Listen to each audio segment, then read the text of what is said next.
ओम शांति। आज है 14 फरवरी 2024 की साकार मुरली। ओम शांति। मीठे बच्चे अंतर्मुखी होकर अपने कल्याण का ख्याल करो। घूमने फिरने जाते हो तो एकांत में विचार सागर मंथन करो। अपने से पूछो, हम सदा हर्षित रहते हैं? प्रश्न है, रहम दिल बाप के बच्चों को अपने पर कौन सा रहम करना चाहिए। जैसे बाप को रहम पड़ता है कि मेरे बच्चे कांटे से फूल बने। बाप बच्चों को गुलगुल बनाने की मेहनत करते हैं, तो बच्चों को भी अपने ऊपर तरस आना चाहिए कि हम बाबा को बुलाते हैं, हे पतित पावन आओ फूल बनाओ। अब वो आए हैं तो क्या हम फूल नहीं बनेंगे? रहम पड़े तो देह अभिमानी रहें। बाप जो सुनाते हैं उसको धारण करें। ओम शांति। ये तो बच्चे समझते हैं कि बाप टीचर भी सदगुरु भी है। तो बाप बच्चों से पूछते हैं कि तुम जब यहाँ आते हो तो लक्ष्मी नारायण और सीढ़ी के चित्र को देखकर क्या समझते हो? जब दोनों को देखा जाता है तो एम ऑब्जेक्ट और सारा चक्र बुद्धि में आ जाता है कि हम देवता बनकर फिर ऐसे सीढ़ी उतरते आए। ये ज्ञान तुम बच्चों को ही मिलता है। तुम हो स्टूडेंट। कोई भी आए तो उनको समझाओ, ये एम ऑब्जेक्ट है। इस पढ़ाई से देवी देवता जाकर बनते हैं, फिर 84 जन्म की सीढ़ी उतरते हैं, फिर रिपीट करना है। उस जिस्मानी पढ़ाई से ये ईश्वरीय पढ़ाई बिल्कुल सहज है। एम ऑब्जेक्ट 84 जन्मों का चक्र बिल्कुल सामने खड़ा है। सारा ज्ञान इसमें ही है। ये पुरुषार्थ भी अभी करते हैं। सतो प्रधान बनने के लिए बहुत मेहनत करनी है। कोई आए तो उनको समझाओ कि ये एम ऑब्जेक्ट है। इस पढ़ाई से देवी देवता जाकर बनते हैं, फिर 84 जन्म की सीढ़ी उतरते हैं, रिपीट करना है। इसमें अंतर्मुखी होकर विचार सागर मंथन करना है। घूमने फिरने जाते हो तो भी बुद्धि में यही होना चाहिए। ये तो बाबा जानते हैं कि नंबरवार है। कोई अच्छी तरह समझते हैं तो ज़रूर पुरुषार्थ करते होंगे अपने कल्याण के लिए। हर एक स्टूडेंट समझते हैं कि अच्छा पढ़ते हैं। तुम्हारी बुद्धि में है कि बेहद का बाप हमको समझा रहे हैं। सारे चक्र का ज्ञान तुम्हारी बुद्धि में भरपूर है, तो कितना हर्षित रहना चाहिए। अपने से पूछना चाहिए कि हमारी वो अवस्था क्यों नहीं रहती, क्या कारण है जो हर्षित रहने में रोला पड़ता है। गायन भी तो है सहज राज योग। सो तो बाबा रोज समझाते रहते हैं कि तुम बेहद बाप के बच्चे हो।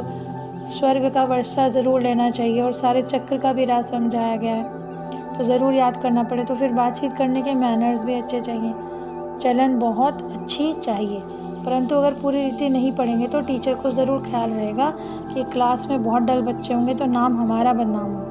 तो पुरुषार्थ तो कराया जाता है ना। चलन को सुधारो, दैवी गुण धारण करो, कैरेक्टर अच्छे चाहिए। बाप तो तुम्हारे कल्याण के लिए ही आए हैं, परंतु बाप की श्रीमत पर चल नहीं सकते। बाप को पहचानते ही नहीं कि कौन कहते हैं। ये साधारण रथ की बुद्धि में आता है, वो बाप बुद्धि में आता ही नहीं। भगवान क्या चीज़ होती है ये भी नहीं जानते।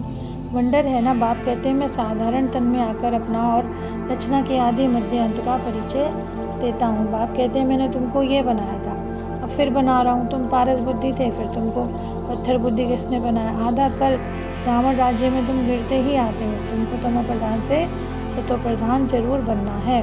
विवेक भी कहता है बाप है ही सत्य, तो वो सत्य ही बताएंगे।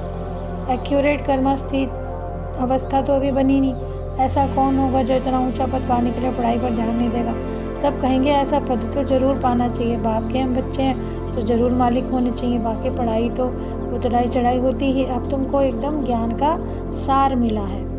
बाप भी कहते हैं आज मैं तुमको वे बातें बताता हूँ। फट से तो कोई जीवन मुक्ति पा नहीं सकता, सारा ज्ञान उठा नहीं सकता। पहले ये सीढ़ी का चित्र थोड़ी था, हम भी सुदर्शन चक्रधारी हैं। बाबा ने हम आत्माओं को सारे चक्र का राज समझा दिया है। बाप कहते हैं तुम्हारा धर्म बहुत सुख देने वाला है। बाप ही आकर तुमको स्वर्ग का मालिक बनाते हैं। औरों के सुख का टाइम तो अभी आया है, जबकि मौत सामने खड़ा है। समझते हैं अभी हमको बहुत सुख है, लंदन में कितना जल्दी पहुंच जाते हैं, बस यही स्वर्ग समझते हैं। नरक में शरीर छोड़ा तो जरूर पुनर्जन्म भी नरक में लेंगे। आगे तुम भी ये बातें नहीं समझते थे, अब समझते हो कि रावण राज्य आता है तो हम गिरने लग जाते हैं, सारे विकार आ जाते हैं। अभी तुमको सारा ज्ञान मिला है, चलन आदि भी बहुत रॉयल होनी चाहिए। अभी तुम सतयुग से भी जास्ती वैल्यूएबल हो। बाप जो ज्ञान का सागर है वो सारा ज्ञान अभी देते हैं। समझते हैं शास्त्र पढ़ना ये ज्ञान और पूजा करना भक्ति है। तो बाप गुलगुल बनाने के लिए कितनी मेहनत करते हैं। बच्चों को भी तरस आना चाहिए कि हम बाबा को बुलाते हैं, पतितों को पावन बनाओ, फूल बनाओ। बाबा हर एक के चरण से समझ जाते हैं। बाप तो बाप है, फिर तो बाप भी कहेंगे यही ड्रामा में था। कोई भी आता है तो ब्रह्मा कुमारी का समझाना ठीक है, नाम भी ब्रह्मा कुमारी ईश्वरीय विश्वविद्यालय है, नाम वाला भी ब्रह्मा कुमारियों का ही होना है। बाप रोज रोज समझाते हैं अपना कल्याण करो। इन चित्रों को सामने से रखकर नशा चढ़ जाता है, इसलिए बाबा ने कमरे में ये चित्र रख दिए। एम ऑब्जेक्ट कितनी सहज है, इसमें करेक्टर बहुत अच्छे चाहिए। दिल साफ तो मुराद हासिल हो सकती है। अच्छा, मीठे मीठे सिकिलते बच्चों प्रति माता पिता बाप दादा का याद प्यार और गुड मॉर्निंग। रूहानी बाप की रूहानी बच्चों की नमस्ते। हम रूहानी बच्चों की रूहानी बाप दादा को याद प्यार, गुड मॉर्निंग और नमस्ते। शुक्रिया बाबा, शुक्रिया। धारणा के लिए मुख्य सार, सदा स्मृति में रखना है कि बेहद के बाप के स्टूडेंट हैं। भगवान हमें पढ़ाते हैं, इसलिए अच्छी तरह पढ़कर बाप का नाम वाला करना है। अपनी चलन बहुत रॉयल रखनी है। बाप समान रहमदिल बनकर कांटे से फूल बनना और दूसरे को फूल बनाना है। अंतर्मुखी बनकर अपने और दूसरों के कल्याण का चिंतन करना है। वरदान है, हलचल में दिल शिकस्त होने की बजाय बड़ी दिल रखने वाले हिम्मतवान भव।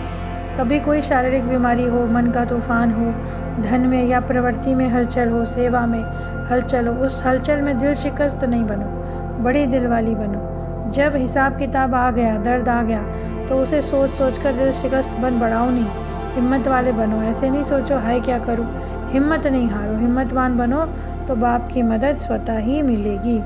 स्लोगन है, किसी की कमजोरी को देखने की आंखें बंद करके मन को अंतर्मुखी बनाओ। आज की इतनी सुंदर और ज्ञानवर्धक मुरली के लिए बाबा का पद्मा पदम शुक्रिया। शुक्रिया बाबा। ओम शांति।